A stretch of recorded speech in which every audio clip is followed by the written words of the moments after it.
Hello प्यारे दोस्तों, आप सब कैसे हैं। आपका अपना चैनल मैथ वाला मनोज में एक बार फिर से स्वागत है। आइए प्यारे बच्चों, आज हम लोग देखेंगे गुणज एवं गुणनखंड। जैसे कि आप लोग के सामने यहाँ दिख रहा होगा गुणज एवं गुणनखंड। लेकिन गुणज क्या है, गुणनखंड क्या है, चलिए आज सबसे पहले हम लोग गुणज का अर्थ होता है किसी भी संख्या को गुणा करने के बाद उसका जो प्राप्त गुणनफल है वही उसका गुणज कहलाता है। जैसे कि यदि हम लोग 9 को किसी संख्या से गुणा करें, जैसे कि 9 गुणित 1 कर दें तो क्या आएगा 9, और 9 गुणित 2 कर दें तो क्या आएगा 9 दूनी 18। ठीक उसी प्रकार से इसको जिस भी संख्या से गुणा करिए, यदि उसको आप लिखते हैं वो उसका क्या कहलाएगा, गुणज कहलाएगा। एक प्रकार से कहा जाए, गुणज को कहा जाए तो ये गुणा ही है। जैसे कि देखिए, इसको 9 को 1 से गुणा किए तो क्या आया 9 आया। अब 9 को 2 से गुणा किए तो 18। तो ये समझिए कि 9 का पहाड़ा ही हमारा क्या कहलाता है, गुणज कहलाता है। लेकिन हम लोग 10 तक ही पहाड़ा पढ़ते हैं, इसलिए मतलब हम लोग को पता नहीं चलता है कि वही गुणज है। जबकि हम लोग 11 के साथ भी गुणा कर सकते हैं, 12 के साथ भी कर सकते हैं, और किसी भी संख्या से 9 को गुणा करेंगे जो प्राप्त गुणनफल आएगा वही उसका गुणज होगा। चलिए लिख के देखते हैं। जैसे 9 का हम लोग 1 से गुणा किए तो 9 आया, है ना। तो 9 का गुणज 9 तो है ही, साथ ही साथ 2 से गुणा करेंगे तो 18। अब 3 से गुणा करेंगे तो 9 तिया 27, और 4 से गुणा करेंगे 9 चौके 36। इस प्रकार से आप लोग देख सकते हैं किसी भी संख्या, जैसे उदाहरण के रूप में आप लोग और ले लीजिए। ऐसे देखिए 9 गुणित 12, 12 नवा कितना होता है, 12 नवा 108, 108। तो आपका 108 भी क्या है, आपका गुणज है। ये बीच में छूटा हुआ है ना। तो कहीं का भी लिखे, लेकिन 9 का ये क्या कहलाएगा, गुणज कहलाएगा, क्योंकि वो 9 का गुणा में आता है ना। 9 को 12 से गुणा किए तो उसका गुणनफल, ये गुणनफल है, और गुणनफल ही उसका गुणज कहलाता है। उसी प्रकार से हम लोग आगे देखते हैं। जैसे हम लोग यदि 7 का गुणज निकालना चाहें तो 7 एकम 7, 7 दूनी 14, 7 तिया 21, 7 चौके 28। तो हम लोग यहाँ तक तो लिख दिए, लेकिन 10 तक हम लोग पहाड़ा पढ़ लेंगे, 7 दहम 70 तक पढ़ लेंगे, 70 भी लिख लेंगे। लेकिन 7 11 77 आता है, तो वो भी उसका क्या रहेगा, क्या रहेगा, गुणज रहेगा, क्योंकि वो 7 का पहाड़ा में आता है। या 7 का जो संख्या है, 7 जो संख्या है, किसी भी संख्या को उसके साथ गुणा करोगे, जो उसका उत्तर आएगा वो भी उसका गुणज होता है। ठीक उसी प्रकार से देखिए 16, 16 एकम 16 लिख सकते हैं, ये भी उसका गुणज है। 16 दूनी 32 भी है। उसी प्रकार से और भी कर सकते हैं, 16 एकम 16, 16 दूनी 32, 16 तिया 48 भी है ना। आगे 16 चौके 64 भी कर सकते हैं, है ना। और इसको किसी भी संख्या से यदि गुणा करते हैं वो उसका आंसर, वो उसका क्या कहलाएगा, गुणज कहलाएगा। ठीक उसी प्रकार से देखिए 20 का यदि निकालेंगे तो 20 एकम 20, 20 दूनी 40, 20 तिया 60।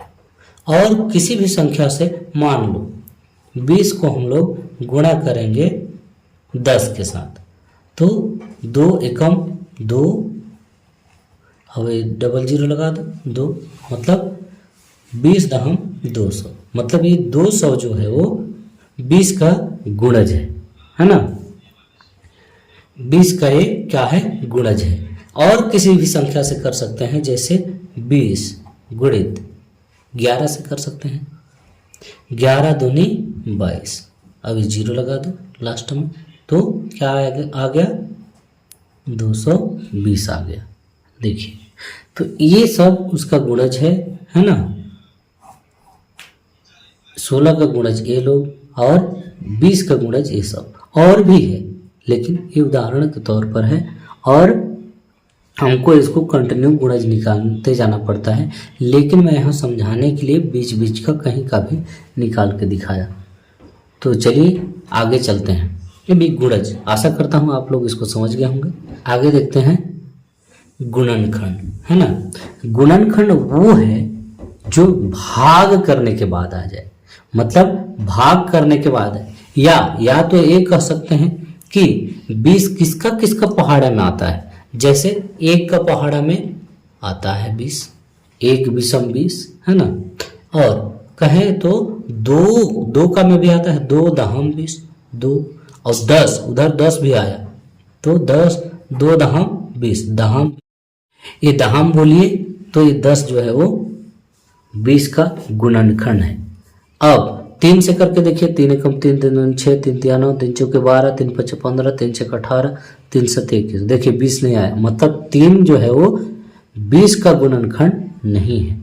आगे 4 का करके देखते हैं। 4 एकम 4, 4 दूनी 8, 4 तिया 12, 4 चौके 16, 4 पंचे 20, मतलब 4 का पहाड़ा में 20 आता है, मतलब 4 जो है वो 20 का गुणनखंड है। और 4 पंचे, पंचे मतलब 5 से भी, 5 चौके 20 होता है, याद रखिएगा, है ना।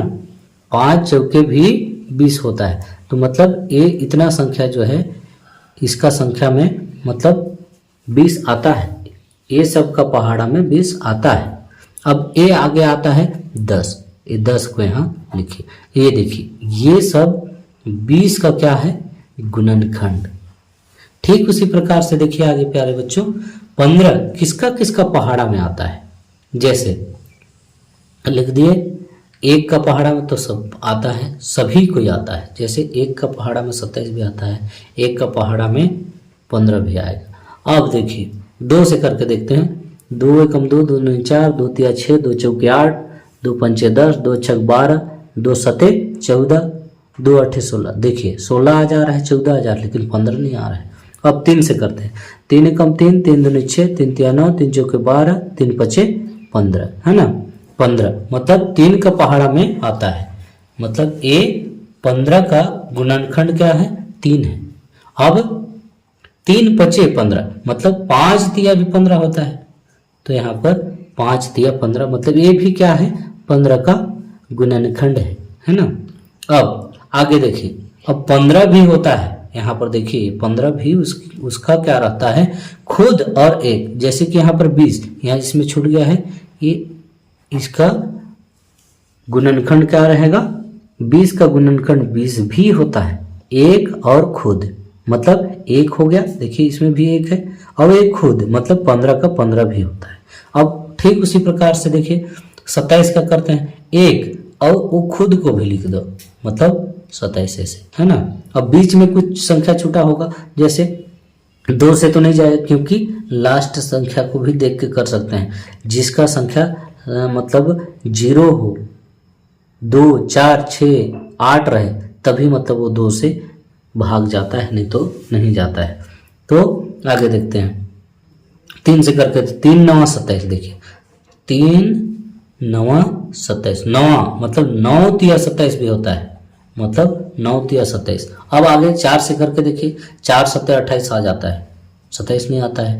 5 पचे 25 आता है, 27 नहीं आता है। 6 चौके 24 आ जाता है, वो भी नहीं आता है। 7 से भी नहीं आएगा, तो आप लोग देख सकते हैं इतना ही आएगा, है ना। ये गुणनखंड का जो रूल है वो आगे नहीं बढ़ पाता है, ये सीमित मात्रा में रहता है। जबकि गुणज जो है वो उसको हम लोग निकाल के थक जाएंगे, फिर भी वो खत्म नहीं होगा, मतलब वो अनंत तक चलते रहता है। जब तक आप कर सकते हैं तब तक चलता रहेगा, ये गुणज है। और जो गुणनखंड है वो जिसको लिमिट मात्रा में ही है। जैसे कि देखिए 15 का 1 3 5 15, ये उसका क्या है, गुणनखंड है। तो आशा करता हूँ आप सब इसको समझ गए होंगे। या तो इसको ये भी कर सकते हैं, जैसे कि ये 20 है ना। इस 20 को जो है वो किसी संख्या से भाग करके देखिए, 1 दूनी 2, है ना। अब देखिए यहाँ पर गया मतलब 0, ये 0 को उतारे और उतारने के बाद फिर उसको भाग देना जरूरी रहता है। तो 1 शून्य 0, अब ये गया पूरा पूरा, है ना। तो ए वाला 1 को यहाँ लिख दिए और ए 20 को इधर लिख दिए, तो हो गया ना। अब उसी प्रकार से और भी कर सकते हैं। चलिए यहाँ दिखाई दे रहा होगा, चलिए अब 20 2 से करके देखिए, 2 दूनी, अरे 2 एकम ना, 2 एकम 2, अब 0, अब ये 0 को उतारने के बाद 2 शून्य 0 होगा, है ना, 2 शून्य 0। अब देखिए, अब ये 2 को लिख दिए, अब ये 10 को यहाँ लिख दिए। अब देखिए पहले 4 से गया है, 3 से भी करके देखना चाहेंगे तो कर सकते हैं। अब हम लोग किससे करके देखेंगे, 4 से, है ना। अब 4 से करते हैं, यहाँ 20 लिखेंगे, 4 पंचे 20। अब देखिए ये गया। अब देखिए 4 को भी लिख दिए और 5 को भी लिख, ऐसे भी आप लोग करके गुणनखंड को निकाल सकते हैं। तो आशा करता हूँ आप सबको ये वीडियो जो है वो बहुत अच्छा लगा होगा और बहुत ही सरल तरीका, बहुत ही आसान तरीका मैं जो बताया हूँ वो आप लोग को समझ में आ गया हो।